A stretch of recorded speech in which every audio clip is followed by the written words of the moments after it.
good morning, good afternoon, and good evening to our viewers from around the world. My name is Alfonso Barrenechea. I'm a project manager here at Solarplaza. And today, with the help of Mario Schirru, the Executive VP of Operations at Encavis, and Luca Pedretti, the COO and co-founder of Pexapark, we will be discussing the energy data management, revenue and reporting, and challenges when managing PPAs in a big portfolio. To begin, a quick rundown of how this next hour is going to shape. I'll do a quick introduction, talk a bit about what Solarplaza does, as well as some practical details for you to take full advantage of the webinar. We'll move on to Luca's presentation, followed by a discussion with Mario as well. And then we'll have time for some Q&As at the end. So a little bit about Solarplaza. Our mission is to positively impact the world by accelerating the sustainable energy transition. This company was established in 2004. We've done over 140 events, both physical and virtual now, in over 41 countries. And we boast a network of over 60,000 solar PV professionals. As a kind of a conclusion to our Solar Asset Management Europe campaign, we're organizing this webinar on energy data management and revenue reporting. For those curious, the Solar Asset Management Europe recordings are still all available in our platform, and as well, the final session will take place this Thursday on the topic of repowering. A bit in the future now, and also with our speaker Luca Pedretti, we will be having the Solar Market Parity Spain event, the 3rd and 4th of December. This event will be held fully virtually, and because you're attending this webinar, and you can take advantage of this opportunity and use the code webinar SMP Spain 15 for a 15% discount on the whole virtual event. I would like now to finalize with some practical notes from my side. If you're having technical issues at any point, please feel free to use the chat box. You can also use the Q&A box to ask any questions to our panelists, who will be answering the questions at the end of the session. Finally, yes, the presentation slides will be made available afterwards. You will receive them via email. So there's no need for further introductions. First, I would like to welcome Luca Pedretti. Luca, you now have access to the slides as well, so you can take control of them. Best of luck. Great, thanks Alfonso for the introduction and the opportunity to host this webinar. We're going to be talking about energy data management and reporting of revenues. And the way we structured this is that we wanted to bring a client of ours that is on a digital transformation journey in this topic, and we think it's very relevant to the industry as we see similar setups in different countries with different players. And what we will do is give you a short introduction of the two companies. We will show what we want to achieve in the webinar in terms of questions answered, and give a short background on the whole, let's say, topic slides before we go into the Q&A, and then also having time to take up your questions. But let me start maybe to introduce, I jumped one ahead, Mario, who joins us for this webinar. Happy to have you here, Mario. Maybe you want to say a quick word about you and also Encavis. Sure, thank you very much. Hi, Luca, and hi, everyone. Mario Schirru, my name. I am, as the slide correctly says, Executive VP Operations and IT here at Encavis. I have joined the company in 2013, so it's already almost 7 years. I've been acting on the investment side in the first years, and changed to this different role 1.5 years ago. My background is in engineering, and I am a mechanical engineer and control engineer. I have been working as a business developer, as a project developer in the renewable space since 2008. And 2015, I got an MBA in Mannheim, and since then switched, let's say, to a more commercial role. Thanks, Mario. And we invited you as we have quite some journey together on revenue operations, and we thought it would be a good point to share this with the wider market. And so when we were preparing this webinar, we thought, what do we want to achieve?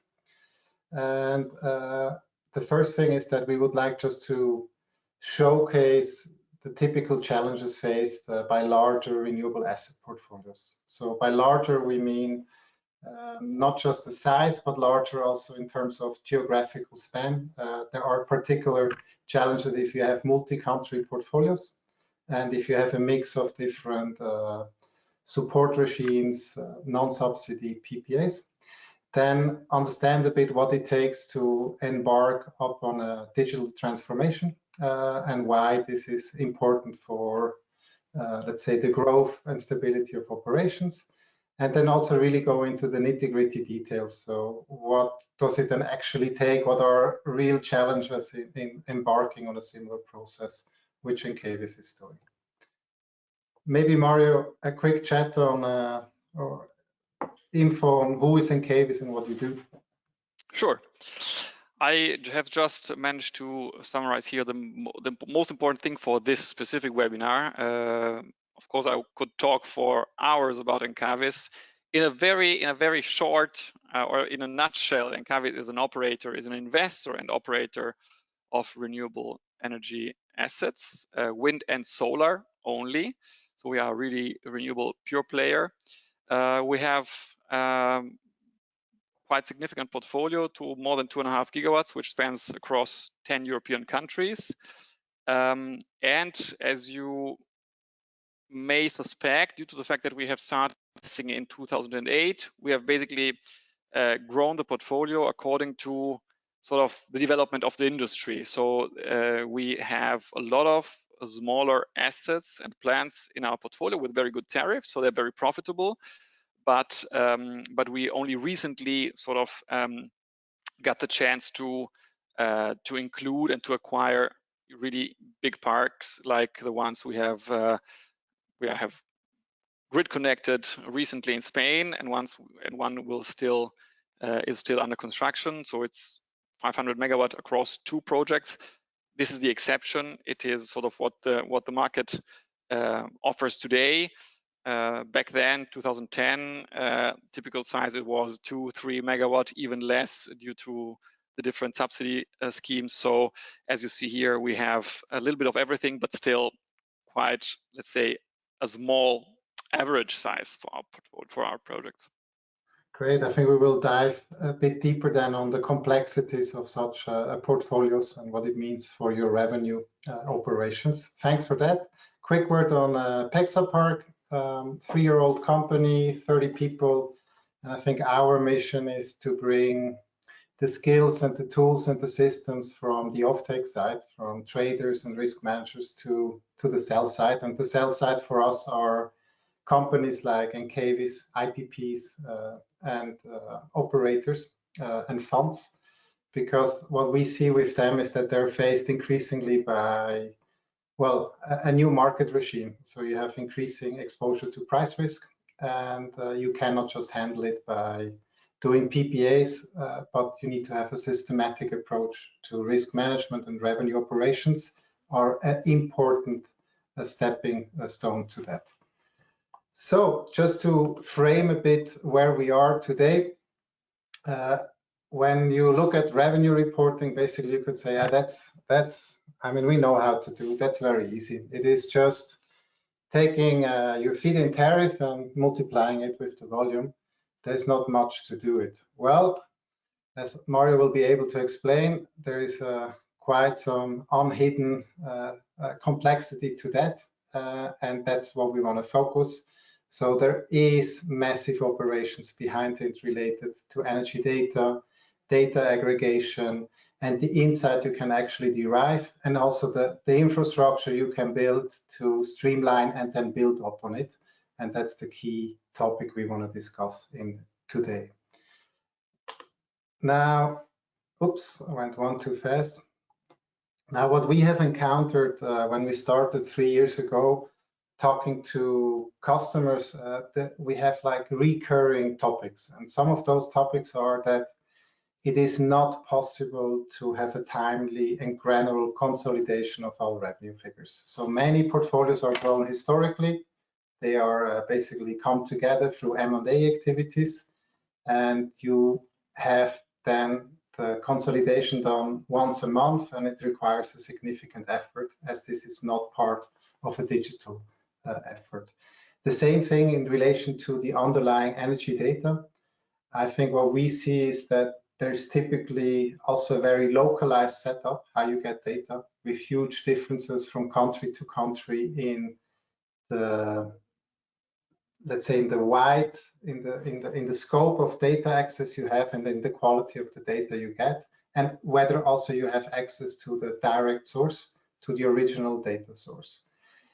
Similar things, as it was not so important yet on the feed-in, there is typically no direct transparency on underlying costs. So if you quickly want to know what is my historic balancing cost, what are my profile values, how is it set up my portfolio, it is possible to do, but it requires an extra effort, again, from asset management, someone digging out the data, downloading Excels and trying to find those figures. Last but not least, it is just that the whole operations takes time. It's yet another task, and it's becoming more complex by the growth in the portfolio, by adding yet another country, a different subsidy regime, a different ancillary service market. So you just grow in complexity at some point. It's not anymore linear, but you basically cannot handle a certain size of revenue operations with the same team, but you have the risk of not just more errors, but significantly exponentially higher costs also on FTEs and data acquisitions.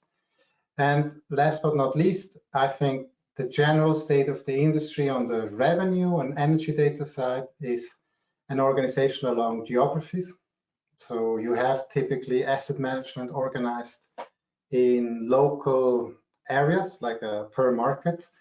And this has been grown, let's say, structurally and historically. And what you see as a prevalent mode of doing, you have like this semi-automized manual processes, very much dependent on a person that builds this reporting. You have someone getting data here, checking the time series, aggregating the data, sending it over. And that's what we try to basically depict in this figure, is that you have a lot of portfolios in the market, a lot of players that are organized in a similar way, that you have, as you've seen here, these silos of local asset management, and all the data are typically handled by local asset management organizations, and they have to do everything. Yeah? They have to get the data, they have to clean the data, they're responsible to get price data. They will be the first ones to ask regarding any questions in relation to, for example, what is our performance on the PPA agreements? What balancing costs do we have? How much fees do we pay? What can we optimize? Are we doing good? How high are our balancing costs? And can we actually check the invoices we have, or do we just accept them as they are?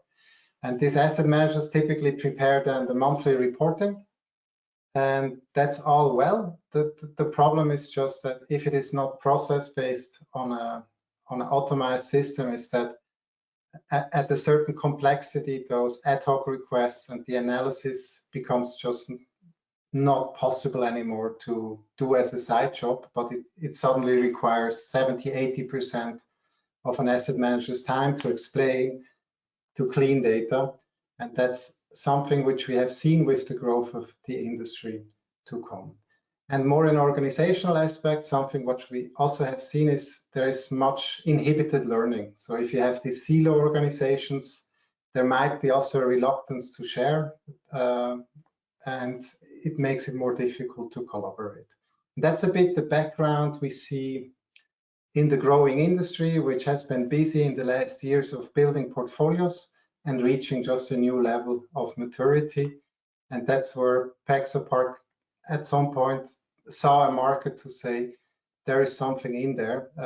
There is a way to streamline revenue operations as a building stone of the whole energy transformation of doing more subsidy-free PPAs and digitizing the workflows.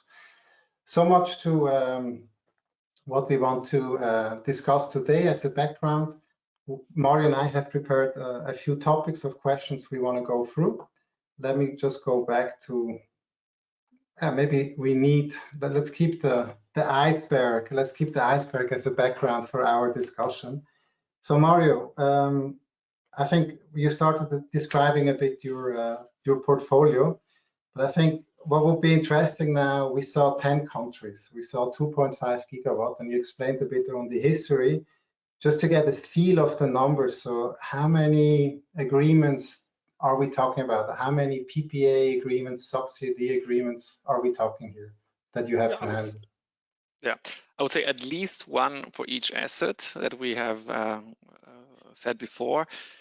As a matter of fact, very often it's not only one, because you have different agreements for a single asset. Let's think about Italy, for example. You have on one specific asset, you have 2 revenue streams. Basically, you have if not even 3. You have the biggest one with a feed-in tariff with a GSE. Then you have one with a direct marketer, sort of, with the retailer of your energy. And then in case, sometimes you have also the guarantees of origin, which has an additional sort of agreement that you can enter into. And so you see that the complexity and the amount of these contracts simply, let's say, grows very quickly. There are countries where things is a little bit easier, but normally you have different kind of agreements. And of course, also the complexity of the different agreement changes according to the different subsidy regime which you are in. You might have certificates, you might have feed-in premiums, you might have feed-in tariffs, and you have sort of very different agreements. Yeah. So if you were to say on average 2 agreements, sales agreements or subsidiary agreements that could fit it? Absolutely, yes. I think so that's a good average. When I checked your web page, you had latest was around 270 assets all over in Encavis. You can do the math. Exactly, multiplied with 2, so over 500 agreements. And now that's just the surface. When we were to look into the agreements, I mean, what data points would you like, or are you keeping track of in those agreements? Most of the time, you have the most important one is of course the meter, where you basically get the value or the amount of energy that you have fed into the grid. But very often you also have the meter is not equal to meter, so you might have different say sort of setups. You might be directly feeding into the high voltage grid or the medium one. Or even the low. Sometimes you have actually no, medium voltage is the average, is a typical one, but there is the SCADA system you want to also be sort of looking at. So what you're actually producing, which is not necessarily exactly what you are feeding in, because you always have some losses, but you typically don't get compensated for that, although some subsidies do compensate you also for the energy which is purely produced. And so you have a whole amount of data points or meters or meters that you want to sort of look at. And I understand when you look at the agreements, you want to also reflect the conditions out of the agreements in your system. So the start date, the end date, the obvious ones, but the calculation logic. So what type of data do you want to systematically extract out of those agreements so you can track and manage them? So definitely, I mean, the volume is important. I mean, the formula that you have written here is not wrong, but it only reflects part of, let's say, the story. Let's pick up the Italian example once again. You have the feed-in tariff, which you get on the volume that you have produced, not the one you have fed in.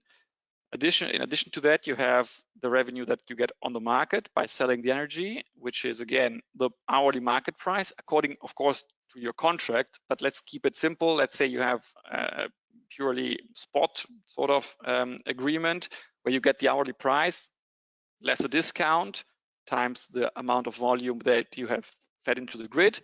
So you need to look at different data sources. In this case, we just made, you have the hourly prices on the grid in the specific zone that you want to get access to. If you have a pay-as-produced agreement, of course, you have maybe a fixed price that you have agreed upon. This makes calculation easier, but usually this is only limited in time, unless you have a very, very long contract, which is, let's say, not very typical for the Italian projects. And there you will understand that you have sort of always changing situation where you basically always have to think about the best way to calculate your revenues and the money you're making.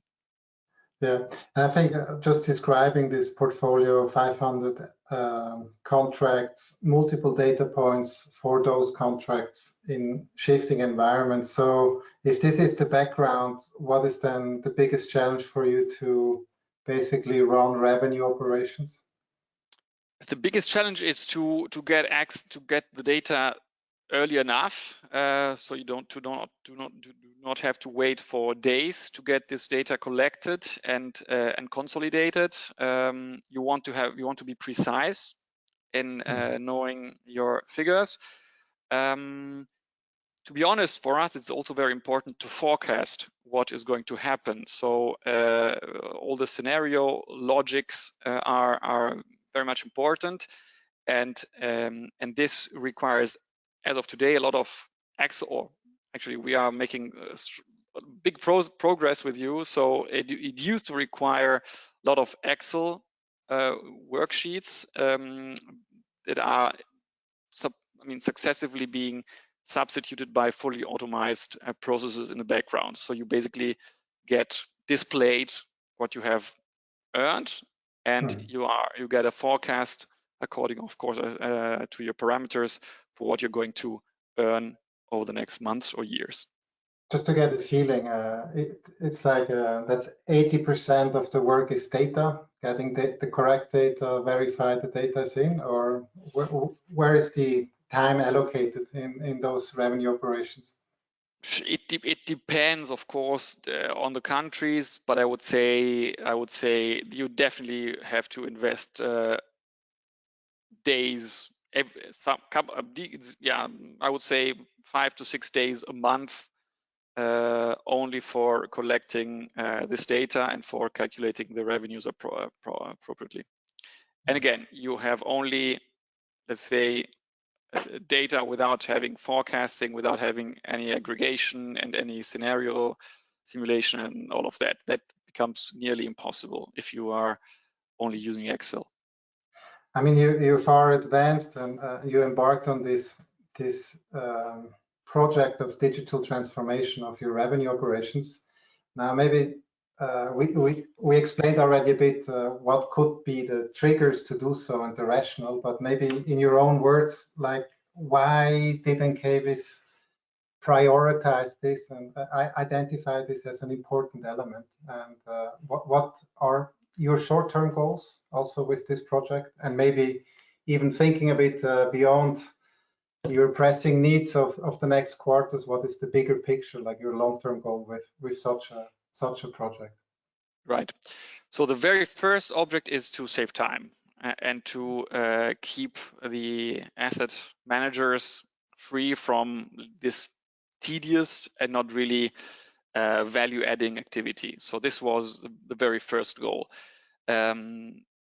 Of course, this has to happen. I mean, these calculations have to be very precise. So you want to know exactly, and as I said before, very quickly how much you have made over the last months or the last month or the last days or whatever. One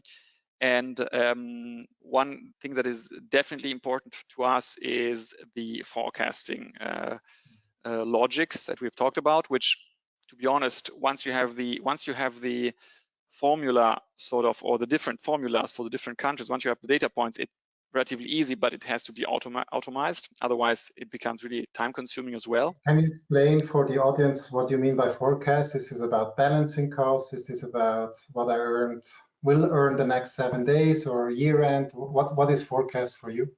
Forecast is, to be honest, in a very long, it's both. I mean, you have to, of course, being publicly listed, we want to know where at the year's end we will be landing with which probability. And of course, in the long run, we want to know how much is our asset worth from the energy point of view. So how much energy is this asset going to produce? At what price do we expect this asset to be able to sell energy?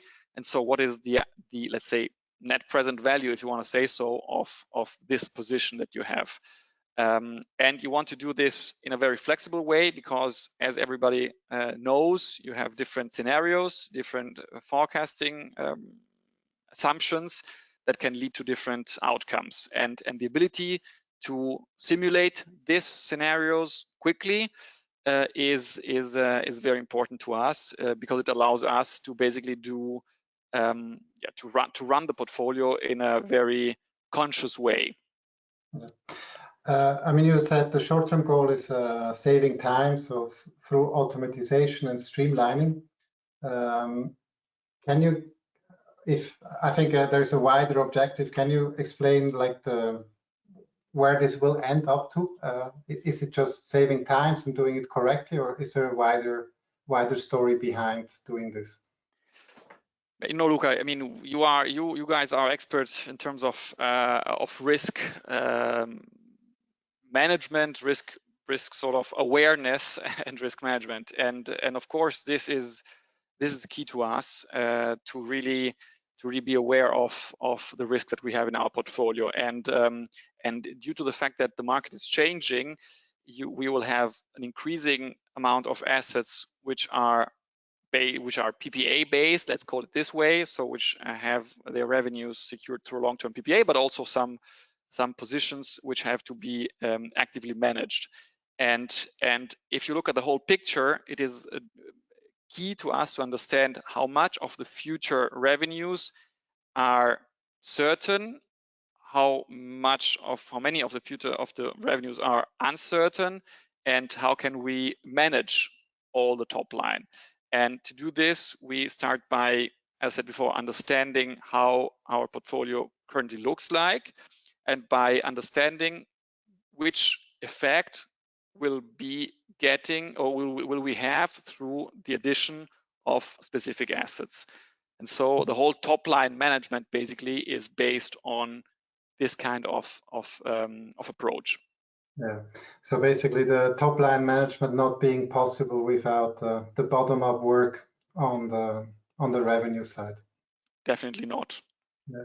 I think you mentioned a bit in the beginning, like when we set the scene, that we had this topic in our preparation that by just continuing the way we do by adding new assets will at some point create exponential more work on revenue operations. I think Absolutely. It would be, you're a publicly listed company, and you recently announced your new strategy where basically within the next, I think if it's right, 5 years, you have, I think, doubling the portfolio eventually. So can you describe eventually what that would mean without such a, let's say, streamlining of operations, and what it would mean in resources? Is it still possible to do this growth without what you're doing? And what could be the impact on headcounts, for example, to manage such a bigger portfolio? Sure. Let me start by saying that we are doing an incredible amount of work, not only in automizing the top line sort of management of figures, but also in integrating all the different systems that we have. Because while we do use a specific tool for the revenue calculation, we do have other tools for, of course, the bookkeeping, for the forecasting and stuff like that. So what we are now doing is, again, aggregating and integrating all the systems in order to have a very efficient and a very transparent flow of data, and to avoid the use. Now it sounds like a little bit reductive, but it is the way. The use of hundreds of Excel spreadsheets where every individual, every single manager within our team does what he believes is the right thing to do, and where things are or can't simply be standardized. I'm not saying that they're not done properly. They're done very well, but there is no standardization in it, and it's difficult to achieve one. And then there is all the stuff of data, let's say, of storing the data, of accessing them properly. So there is a lot of handwork, which is done well, but again, it's not really, it doesn't get us in a position to have. And now I finally come to, let's say, your question. If we do, or if we would have had continued to do things like we've done in the past, we would have never had the outlook of growing in terms of headcount less than proportional compared to the increase of capacity. So in other words, a doubling in size of the portfolio would have meant, according to the old world, more than doubling the headcounts, while we now believe that this is not going to be the case. Let's say we will grow 100% our portfolio, and I expect less than 50% our headcounts, if I just have to make a rough estimation. Interesting, cool. Let's go a bit back to some of the nitty-gritty details. So we talked about all the data points you need to handle. So there are various volume data, for example. But just from your journey, your experience, what were some of the trickiest data problems you faced? Just if you can share some of your experiences. We have plenty of them. I remember at the very beginning, one of the tricky things was just to get all the meters talking basically to our central system. So accessing the data, because theoretically every country might have different operators, and therefore only getting the data is a tricky one. Then aggregating them in a way which makes sense to us, because of course we need to somewhere have the hourly data, but these are not the data where basically you base your analysis on. You look at then aggregated data, usually monthly, to be honest. So it was tricky as well. Considering different time zones was also a tricky one, because all of a sudden you had data flowing in sort of at night from a solar plant, and then it took we sort of had to figure out that no, you have to convert. You have to keep in mind that the time zones have all to be considered. So many issues along the way, and things to consider. But I think yeah, it's always like that. So it's something that we how do you deal this? Do you have how are you set up project-wise? Is this like an asset management project, or you have a dedicated unit? So how did you set up this transformation project? Sort of, yes. It's driven by operations, of course, because the guys know what exactly happens on the plant and how the revenues are calculated. So they are very into the details of the different assets. But of course, they do not have the IT knowledge, which is necessary to sort of automate all these kind of activities. So it's really a working group which has been established for that. A combination of IT guys and operation guys. So it's yeah, different backgrounds, just to manage something that would. And you mentioned in the end it's an elaborated system of various tools and data feeds and systems that you bring together. But I think if we were to look a bit beyond just tools and systems, I think it would be interesting to understand that's not just an IT project. So what did it mean, or what does it mean potentially in change management? Because you're coming from a very classic way of how it is done in the industry, which is common practice, and you're doing something completely new. So if you can share a bit light on what it meant from an organizational perspective, from a change management perspective.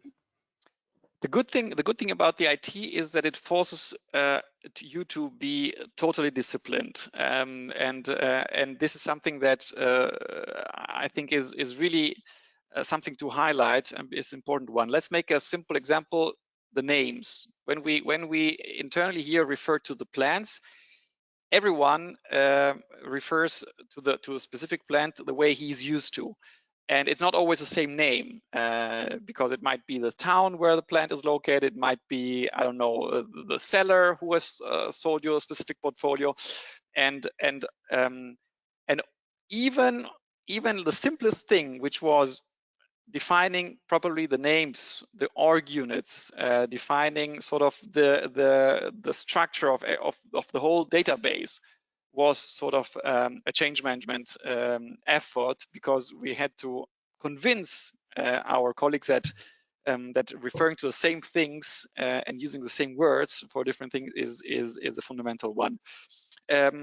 So again, we somehow have to limit, and it sounds like maybe it sounds mean, but what we have to limit the freedom that each one was used to have in order to have an orchestrated way of doing things.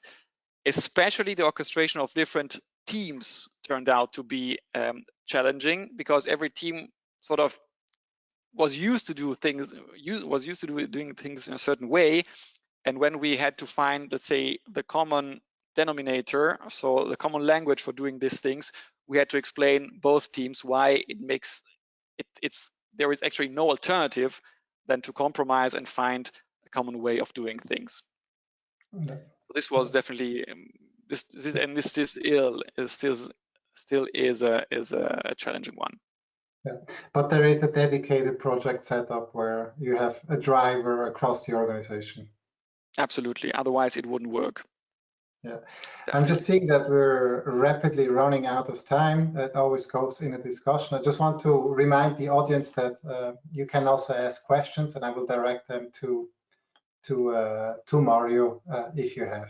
Please feel free, just put it in the chat, and I will direct it to Mario. Yeah, talking about the change process. If you can describe how much it took to get here. I mean, when did you start on this journey, and when did it gain speed? And if you were to look at your peers in the industry, what does it take to start and get going?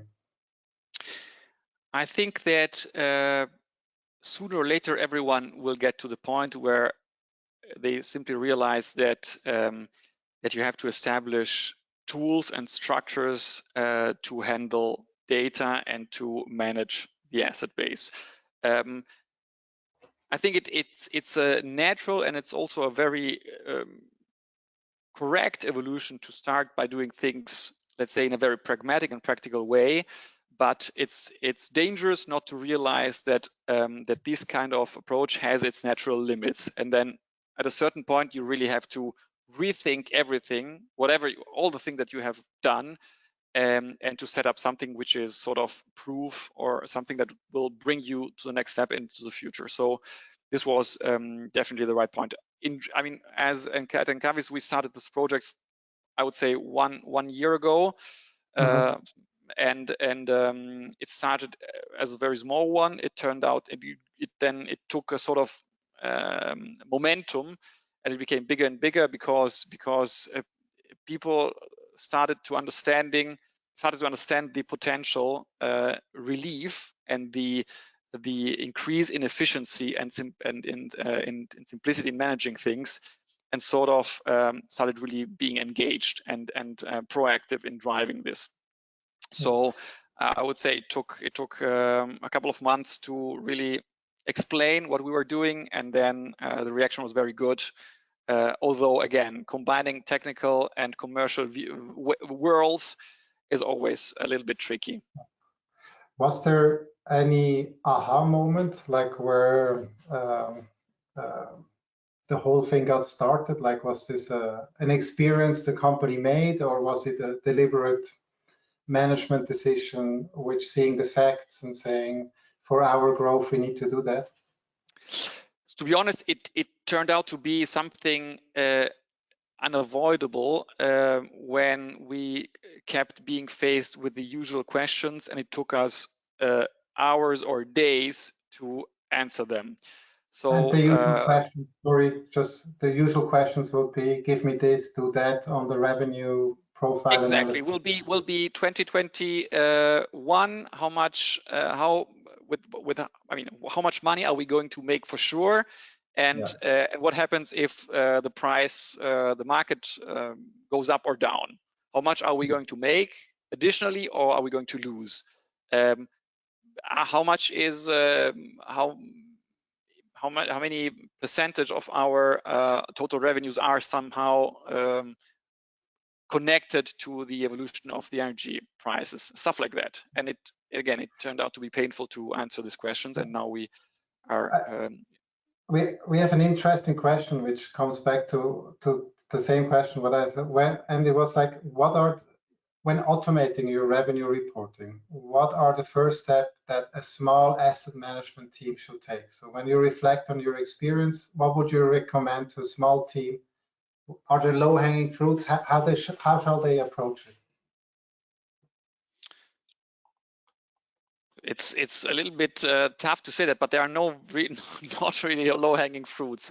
I think the most important thing is to get the data, to get the proper data.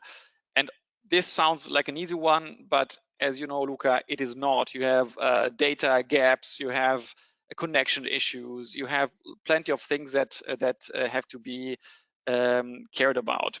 So this is definitely one thing. The second thing is to be very clean in the setup of your structure, in the sense of your IT structure. How do you set up sort of how do you store data?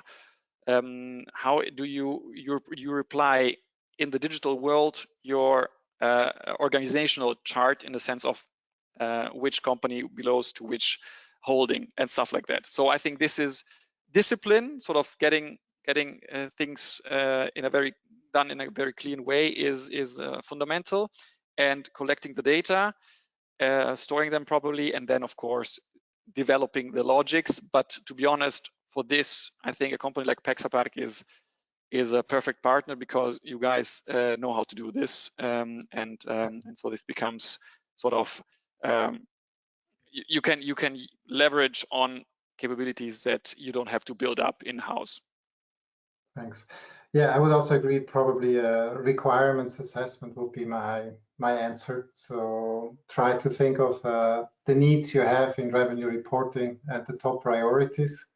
And just by doing that, that's maybe the most low-hanging fruits, is by laying out the problems, the challenges you have. And as Mario mentioned, there is then a certain hurdle, because in the end, there will be a different repurposing of Excel. Yeah. So in the end, you will create an infrastructure where you then drive data out to do and use your Excel, and not use Excel as the data repository,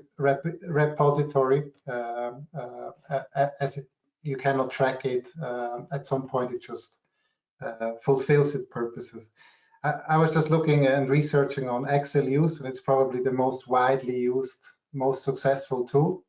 And there will be always a role for Excel, but not as a data manager, I guess. Correct. But exactly. Also because you can, and this is a typical one. I mean, again, when I think about the teams, they do their things very well, but aggregating the data always requires a lot of effort, because one team stores the data in a certain way on Excel, or used to, fortunately. The other team used to store the things in a different way.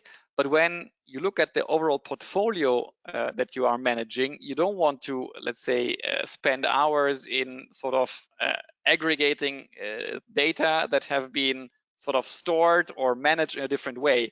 And this is typical. And you cannot say that somebody is doing it right and somebody is doing it wrong. They're both doing it well, but it's just, let's say, the whole portfolio view that is missing. And this is where the systems sort of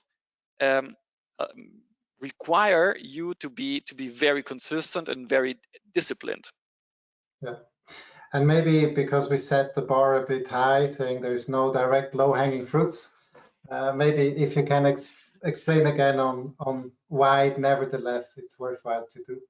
I mean, most of us, they have pressing daily works. Everything is pulling down on asset management to do this and that. So what would you recommend? Talk to the CEO, map out a plan. Any recommendation on how to really then set it up if you're a local asset manager wanting to change? Yes, no, definitely it has to be a strategic project. It's not a project that can be carried out by one specific unit somewhere. It has to be sort of orchestrated between all the whole company, basically. In terms of why you have to do that, as I said before, you want to be able to answer, let's say, genuine and important questions in a very short time. You don't want to, you want to overview, you want to manage, you want to understand what you're doing. And most importantly, you want to have the time to do the things on your portfolio that really can add the value. So if we look at, let's say, how much time we have now given to our asset managers to really take care about the optimization of the plant, which means on the financial side, talking to the banks, can we do something there to improve, let's say, the debt structure, working on the technical parts, what is sort of, are we checking all the warranty issues? Do our modules require some extra amount of things?